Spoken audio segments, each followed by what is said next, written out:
Hey guys, Roz and Neko here, and today we're going to be reviewing a game that is popular in the community, but not with me so much. At least not at first. So today we're going to be reviewing Piofiore Fated Memories. I got this game back with Cafe Enchante when it first released a couple years ago, but I started off with Cafe Enchante first, which may have been my first mistake. Finally was able to get to it as the second game was coming out. But let's go ahead and start the review. Just as a reminder, this review is going to go over setting, the common route, characters, gameplay, game bonuses, and then final thoughts at the end.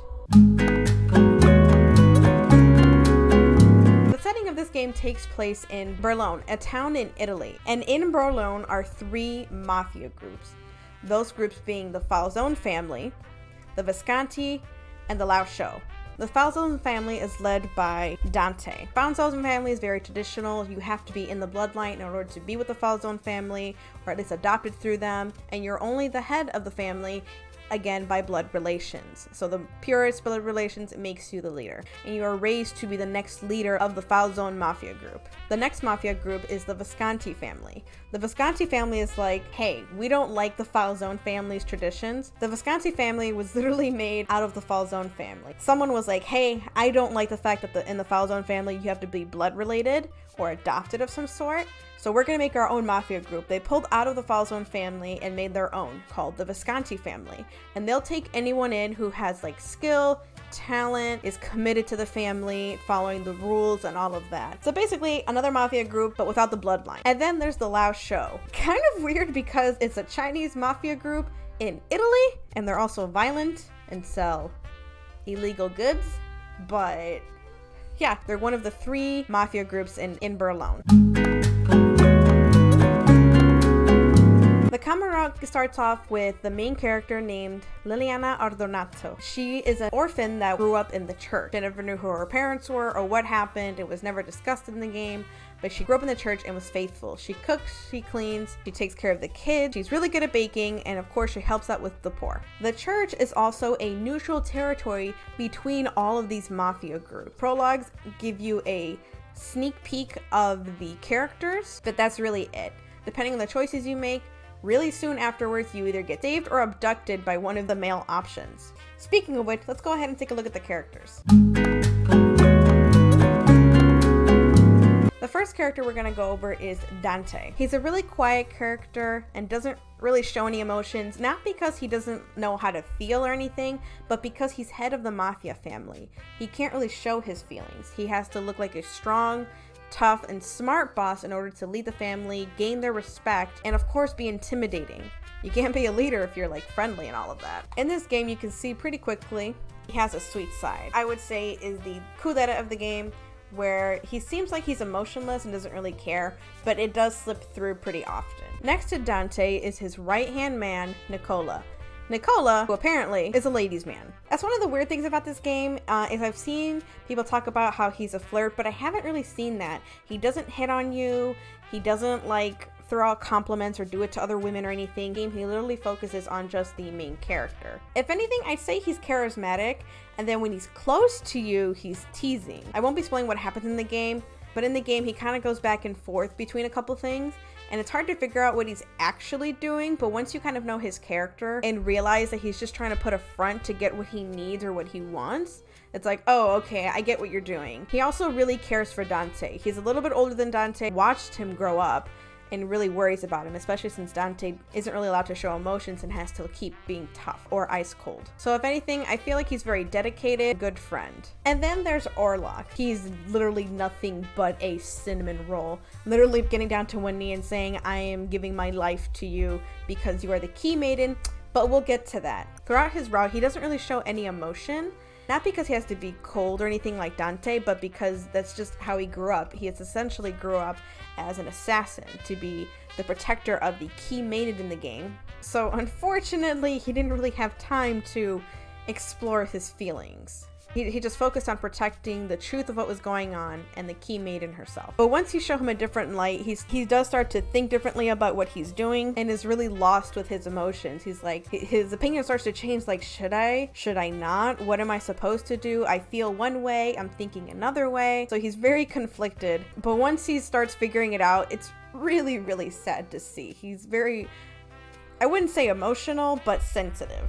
And he's definitely looking to you to help him figure it out. Yeah, and then there's Gilbert, whose charisma is stuck on 20. Literally, he is very charismatic. He's a gentleman. He's constantly complimenting you, which kind of frustrates me because he's like, man, you're beautiful. And you're like, stop it. And he's like, why? I'm just telling the truth. It's literally his excuse to say that stuff. But anyway, yes, his charisma is just stuck on 20. Not only with the character in the game, but literally everybody in town. Everyone in town respects him, loves him. He throws out money like it's nothing to help people out. He literally talks with everyone in town and knows them all. Is able to interact with anybody and everybody. Even with a character who's very insane, he's able to bounce off of them. They literally just made this guy and like, yeah, let's put his charisma up to 1,000% and keep him there. I honestly find it hard to have a reason to not like him with as friendly as he is. And then there's the Joker. Oh, sorry, Yang. Yang is a character that was definitely hard for me to read. I can't even say that I figured him out by the end of the game. He wants you to listen. He doesn't want you to listen. He wants you to validate your opinion. And he basically just does whatever he wants. You can see here that he's feeding the heroin, kills with no remorse or hesitation, and will just do things on a whim. I don't know why, but a lot of people like him, and I can see it a little bit because if you want to play a character or route that's hard to read, or just want a roller coaster of emotions and mental stuff going on, then yeah, this is definitely your guy. He's definitely not like one I've ever seen before. Ever. And I never want to find him again. And as with any game, there's always a secret character, that secret sixth option being a character named Henry. Now, I'm not going to reveal too much because I don't want to spoil anything, but his character-wise, unremarkable. So unremarkable, I literally forgot to add him into the review and had to do a second recording. That's how unremarkable he was to me. I completely forgot. He's traumatized, let's just say. He's very shaken. He's unsure how to proceed in life. And that's all I can really say. His character didn't stand out. He's skilled. He's definitely the Silver Fox for those that are interested in those types. The thing though, too, is that they don't really do him any justice. You don't really have much of an after story with him. You don't find out much about him throughout his route until a little bit near the end. So hopefully in the second game, 1926, they do him a bit more justice and letting us see more of his character and character development. They also don't really show enough. His whole route didn't really explain his character too much. He does care a lot and worries and is just really unsure where to go. But yes, this is a very shaken character, unfortunately. Now let's go ahead and take a look at the gameplay. Now there's quite a bit to say about the gameplay. The first off being is when you first play through the game, there are only two options, Dante and Nicola here. Dante is a good start if you want to know generally what the whole key maiden. Nicola, on the other hand, is a good introduction if you want to see what the world of being with a mafia group is like. I feel like it's a really good introduction compared to Dante's, but Dante's literally just kind of lays everything out. But after you unlock one of their routes, you then unlock Orlok and Yang, which are two roller coasters in it of themselves. If you want a crazy ride, go on Yang's. If you want an emotional ride, go on Orlok. But until you go through all four of these characters' routes, do you then unlock Gilbert.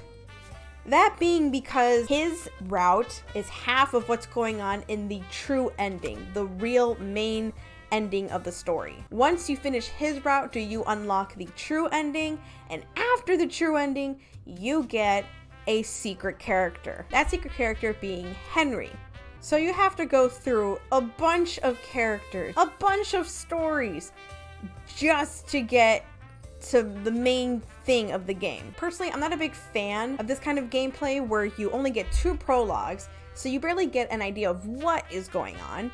You have to go through each character and slowly put the pieces together, many of which their individual stories don't interlock or interact. They literally are just like, here's a puzzle piece, here's a puzzle piece, here's a puzzle piece, now try to put it together. And then I feel like it's a lot of work just to get to the true ending. Not only that, but these characters don't interact. Even Dante and Nicola will bounce off of each other a little bit, but that's because they're in the family. You don't really see them interact with Gilbert personally. He did jump into everyone's routes in some way, shape, or form, but you never got to see him personally or interact with the characters. You just see him as a single person. And I feel like you really get an idea of a character once you see them interact and see how they bounce off with other people. game bonuses. There's a couple of game bonuses here. Of course, you have the gallery, music, the dictionary, you get to track the progress, and then there's short stories.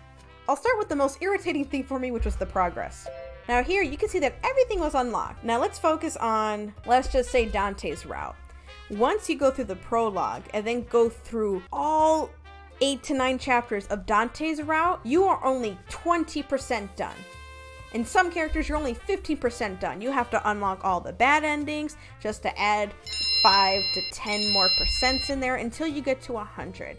So you only get 15% when you go through his whole story, and then a couple more percentages are added on once you go through the regular ending, all of the bad endings. And yeah, no, that's just, the math does not add up. How dare you? But otherwise, once you finish each character's story, do you unlock a short side story. The other thing about this game is that over here on La Storia, you can start with the main story, then they give you a 1926, so a year later, an after story of the best ending, La Storia Triste, meaning sad story, where you get the story continuing after you unlock the worst ending possible. And then the finale.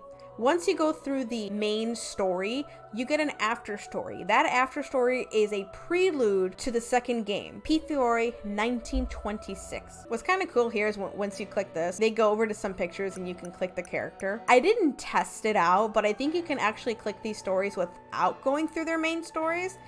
Not too sure, but I was able to like click it and then I was able to say yes, but I just never went through with it. Overall, I feel like this game took a different route. That being, instead of having a long overlapping main story and then individually through each character story, they flipped it. You get a prologue, which gives you little to nothing. You go through each character's route to get an idea of the characters, and then after going through all of these routes, then you get the actual story of what's going on. The actual story, or the true ending, is honestly the only reason I liked the game at the end. I didn't really like seeing the characters individually. In the main story, you get to see them interact, you get to see them work together, and I'm not a fan of Yang, but he was actually interesting and attractive in the true ending. The characters were messing with him. It was funny to see. It was funny to see how he interacted and just the blatant comments he would say. I love shenanigans, and this game helped me realize that I like seeing the characters interact. I like it when they're all close together and you see like a bromance thing going on, or I just love seeing the interactions there. So overall, I don't care for how they laid out the game.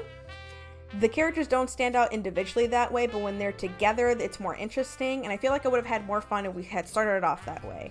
Have all the characters together, interact, and then have me interested in their personal stories to get to know them a little bit more. I feel like you really see a person or characters in these games once you see them interact with other people and see how they bounce off of each other. So overall, setting, 5 out of 5 toe beans. I love the setting of it being in Italy and being among mafia groups. I feel like that was a really good plot setting. As for the common route, it was kind of hard to say at first because the prologue was really short, didn't show you anything, but after reading through the main story, 4 out of 5 toe beans. It would have been lower if they hadn't have been for the true ending, but they're actually really decent. I love seeing the community and seeing their response to like, hey, Piofiore is great, these characters are great because of so-and-so. So I love seeing everyone's perspectives on that, and it really opened up my eyes to it. As for the characters, I'd say 4 out of 5 toe beans. They're classics. Gameplay, 2 out of 5.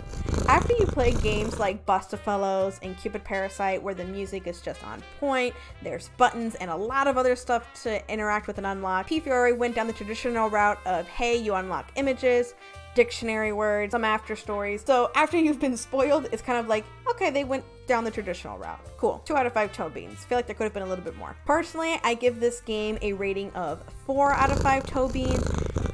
Wasn't really good in the beginning, almost fell off, but once you got to the ending, it is so good. And then of course, an overall rating, taking my opinion out of it, I'd still say a 4 out of 5. Overall, was still very enjoyable. Thank you, my pretty little kitties, for joining me today. Please support this channel by hitting that like button, subscribe for more, and comment below to let me know what you love about the game and what you want for me to review next. I'll see you cool cats next time. Yeah, bye.